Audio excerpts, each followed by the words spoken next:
Hey there friends, welcome back to Man Thinketh on Yanasa TV. Today I wanted to talk about the state of Vermont. Many of you probably don't know this, but for the first 100 years of the state of Vermont, it was a pretty reliable conservative state. It was a beautiful state. My family had a farm in Vermont, and I really wanted to have that farm. The one thing that I can't handle though in Vermont right now is the current state of politics. It's just, you have what you would consider moderates through socialist. You don't really have anybody who's standing up for personal property rights, who's taking a stand for farmers. And because of that, they're getting railroaded. They're even getting railroaded by the Vermont Supreme Court. So it wouldn't surprise you that, the state of Vermont is facing some of the challenges that it is today. But what I'd like to do is just explain to you some of the stuff that's going on. And, some of these farms, I don't necessarily agree with their practices, but what I am seeing here is a pattern unfolding that's going to threaten the very foundation of Vermont and what makes Vermont such a beautiful state. It's agrarian culture has been extremely important throughout the history of Vermont. And the more that we're seeing Vermont develop and we're seeing new people come into Vermont, people settling into Vermont, you're seeing a cultural change that's going to change the landscape that attracted them there, unless there's some understanding into how these things affect the type of people that are there, that have been there. So in May, the Vermont Supreme Court ruled in favor of a county zoning. Basically what they came up to the conclusion was that the Vermont right to farm laws, the agrarian culture that has built Vermont, the state level laws did not necessarily override the county level laws or the city level laws. Up until this case, I think it was kind of uniformly accepted in Vermont that required agricultural practices, or RAP, and right to farm statutes preempted municipality interference. But ultimately the court disagreed. This particular case is known as the Essex Junction case. The farmer involved was Jason Struthers. Jason is a resident of Essex Junction. And where he lived is kind of in a rural but urban area. He had a small backyard flock of ducks. Many of you have backyard chickens, so if you're a homesteader in the state of Vermont, this is something that you should find concerning to you. Raising these backyard flocks could easily become a problem now, and your municipality and your county, they can come in and say, look, your property is zoned residential, you just can't do that here anymore. The other thing he was growing was cannabis. I mean, Vermont worked really hard to legalize cannabis and marijuana in 2022. So this guy was growing cannabis. He had a license to grow cannabis. He also was operating this little duck farm, ducks and cannabis. This is one of the things I love about Vermont though. So under the court ruling, the court ruled that only farming practices tied to water quality is defined under RAPs, such as manure management and buffer zones.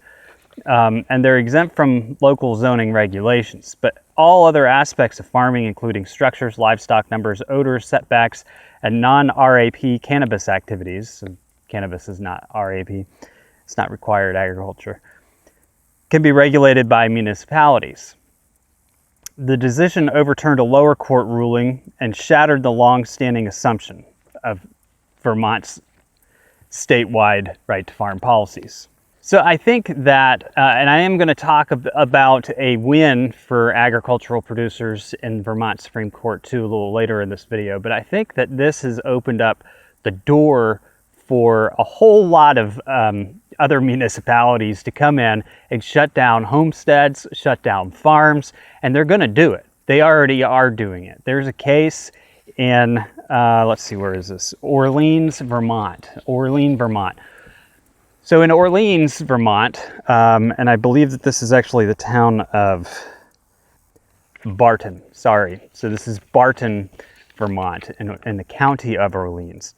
There's a farmer named Tom Wood who has been operating a animal, livestock, agricultural operation out of basically an old livestock sales barn.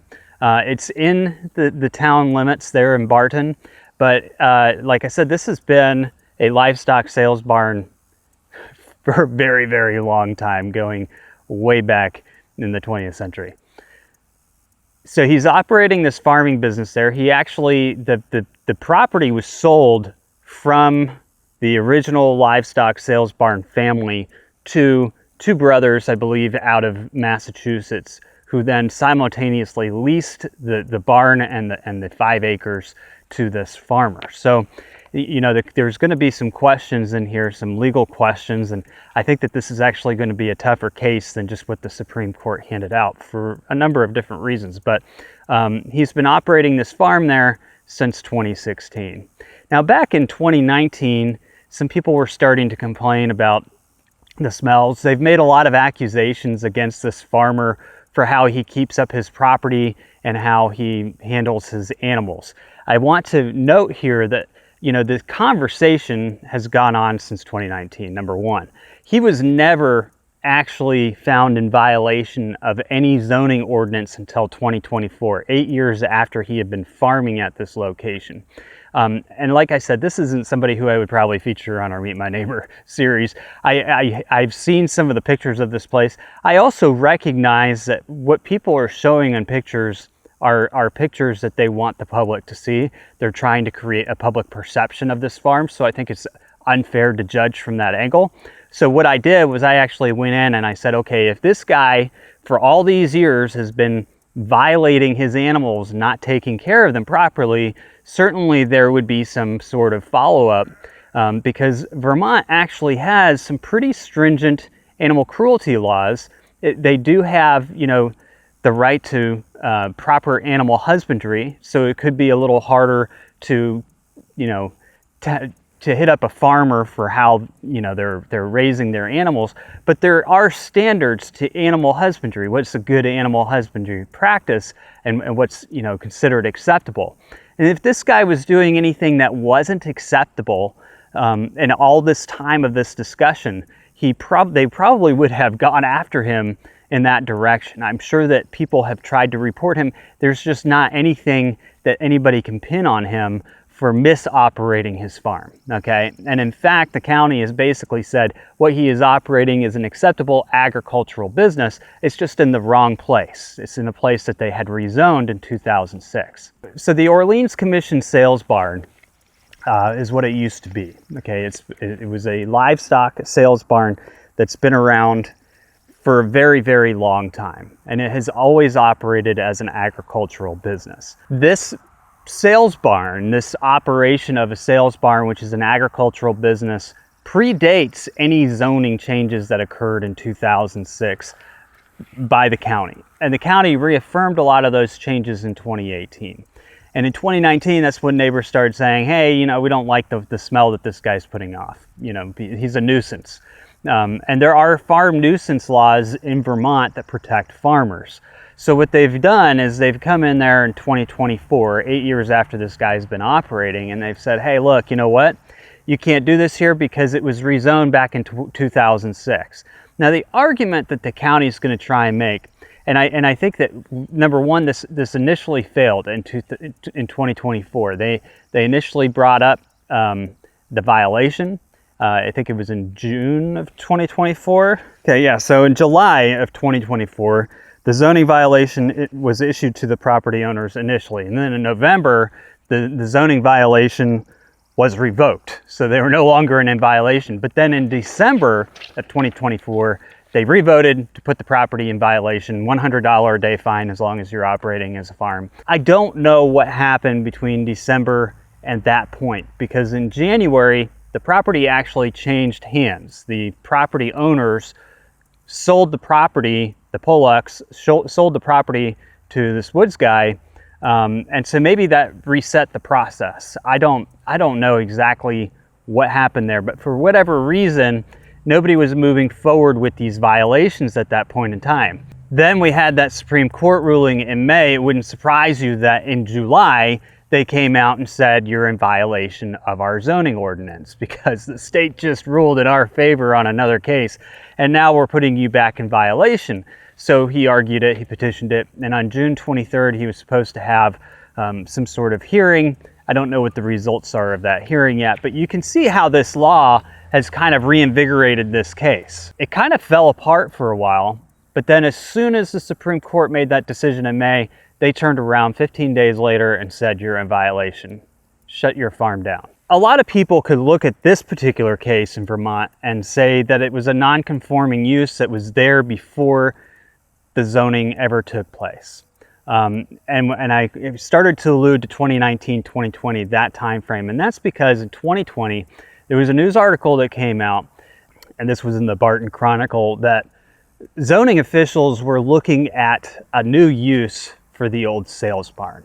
Doesn't matter that somebody else owns it, they want to look at a new use for it, okay? Because they're envisioning their town the way they want it to be. So, but they, again, no violations were put against this guy until 2024, 4 years after that. So they had been envisioning a change there, they just weren't ready for it yet. People had been complaining, but there wasn't much they could do about it with right to farm laws until the Supreme Court ruling. It kind of cracks me up that a lot of times, you know, you could be sitting on land somewhere, you could have property somewhere, and somebody sitting in an office on the other side of the county is sitting there going, well, I've got plans for this guy's house right here. Yeah, let's do something with that. It's kind of like the guy in New Jersey where they just decided, oh, we're going to put affordable housing on that farm. I mean, that's kind of how this worked out. So the farm, the business was an agricultural business.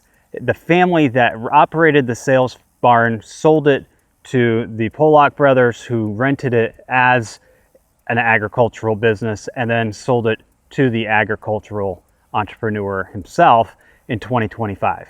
Technically speaking, there was a period of time, probably when the original barn sale owners stopped operating it as an agricultural business or a sale barn, and the new owners took it over, where there wasn't an operation, but I couldn't actually find that information anywhere. If this building was used to store agricultural goods, if it was used to store farming equipment, if it was used for any of those purposes, then it is a non-conforming use because it was continued to be used for agricultural purposes continuously.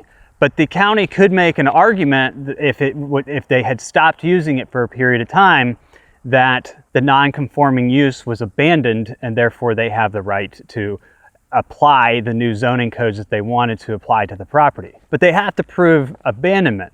There's also what they call latches laws, where he was able to operate a farm business from 2016 until 2024 at that location without having any notice, nothing sent to him on record saying you can't do this from the county. And I have looked through the records. There is nothing between 2024 and 2016 when he signed a lease agreement with these guys that said you can't do this, you can't operate that business there. And like I said, I don't look at the pictures of this farm and like what I'm seeing in the pictures. I also recognize that I am seeing what people want to show the public, that are making a statement, that are trying to shut this particular farmer down. But looking through the records, I see nothing that says this guy has violated the law in the way that he is treating his animals, the way that he is running his agricultural operation.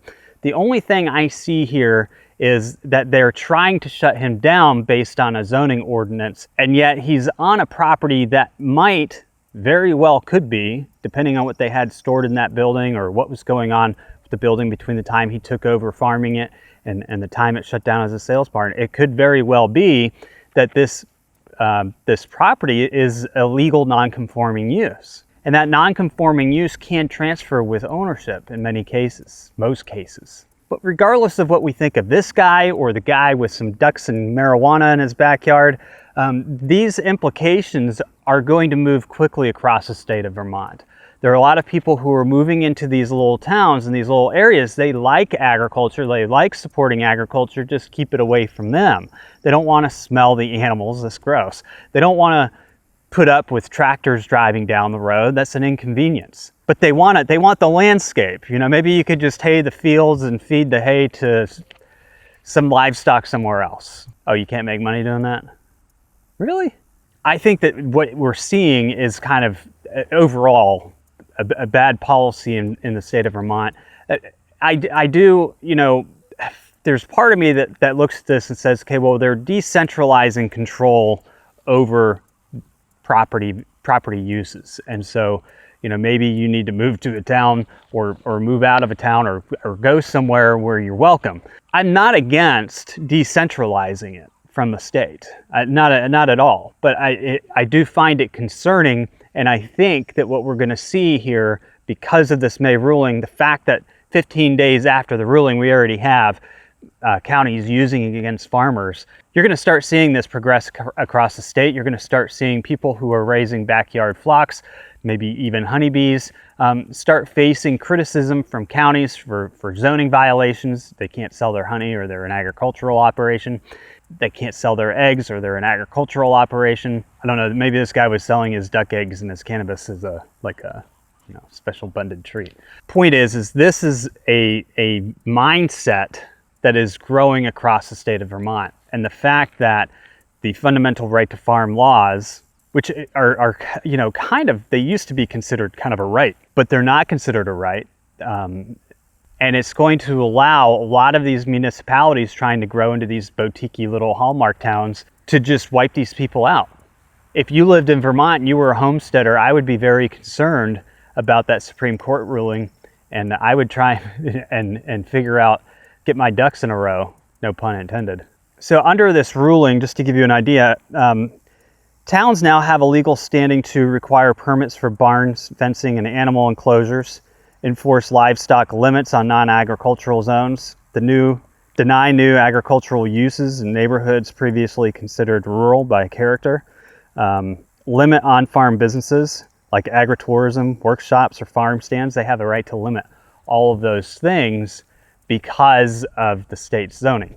Now there is another case talking about farm stands, and this is something that goes back to the video I did on Oregon a couple days ago.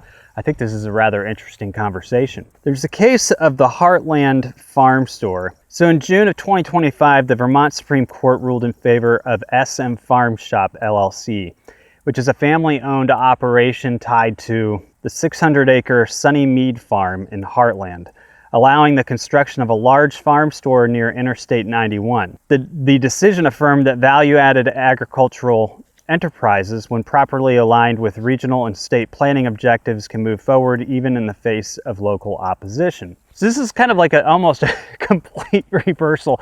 Welcome to Vermont. If you want to be confused about legislation, just move to Vermont. The dispute centered on whether the proposed store violated state land use rules under Act 250, particularly the prohibition against strip development, and inconsistency with town and regional plans.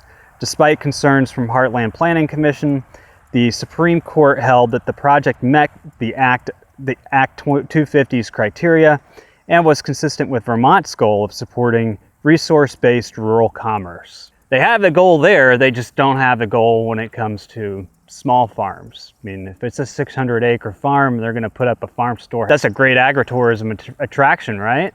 So it's definitely a contrasting case that almost came out right after the other case came out. We don't want people homesteading or running small agricultural practices out of their backyard, but when it comes to the big guys, and this is something you see in every socialist state, when it comes to the big guys, we're gonna support them. And I have nothing against, I mean, a 600-acre farm isn't that big. I have nothing against them. I'm just pointing out the inconsistencies with the Vermont state courts. I think that what happened with this big farm store was actually a big win for agriculture in the state of Vermont.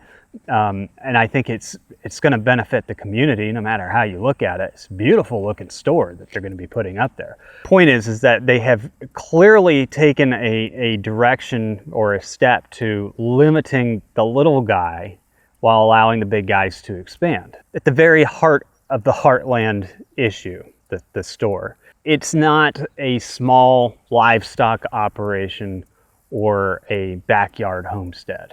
It's a commercial extension of an agricultural enterprise.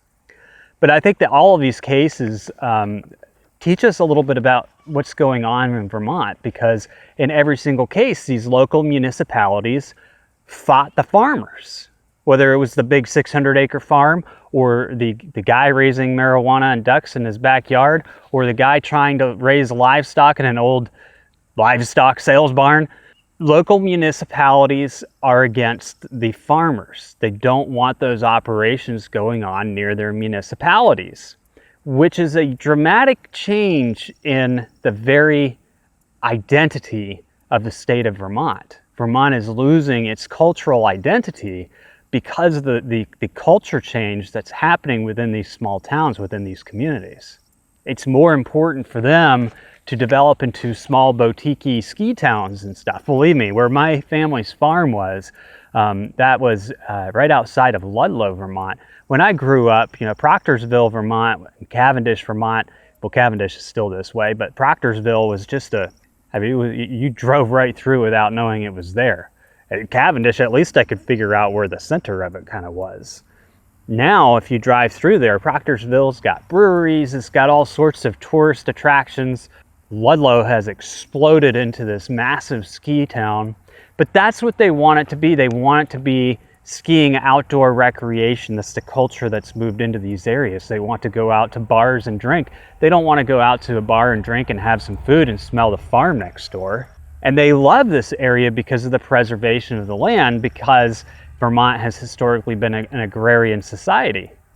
Funny how that works out. It's not going to be in the future. If you put the farmers out of business that have made Vermont look the way it looks today, you can't expect it to continue with that beauty in the future. What's going to end up happening is it's going to become even more overpopulated. There's going to be more of these ritzy developments going on. But in Vermont, one thing is clear: these local zoning boards are becoming gatekeepers, not just of development, but of agricultural practices in general. Who has the right to a farm stand? Who has the right to have chickens in their backyard? I think it's a tough situation for those of you who live in Vermont. And I would just try and participate as much as you possibly can in everything that says planning meeting. Anyway, guys, I just wanted to share that little bit of information with you. It's amazing how fast a Supreme Court case in a state can quickly have an impact on other farms once it's passed. I mean, it's like they've been just waiting for this moment to pounce, you know. Didn't work before, but we're going to get you now. For more stories like this, stay tuned to Yanasa TV, and we'll talk soon.